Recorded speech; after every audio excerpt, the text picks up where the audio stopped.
హే అబ్బాయి ఎవరు? ఈ విషయం బయట తెలిస్తే మన పరువు అయిపోతుంది. అందుకే నువ్వే చెప్పాలి.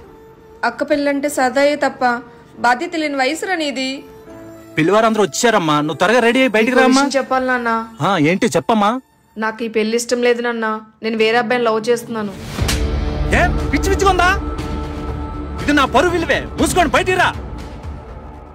మాకు పెళ్ళై పిల్లలు పుట్టినంత వరకు కూడా మేము హ్యాపీగానే ఉన్నాం. కొన్ని సంవత్సరాల తర్వాత ఎందుకు తాగేవాడో తెలియదు, ఎందుకు కొట్టేవాడో తెలీదు.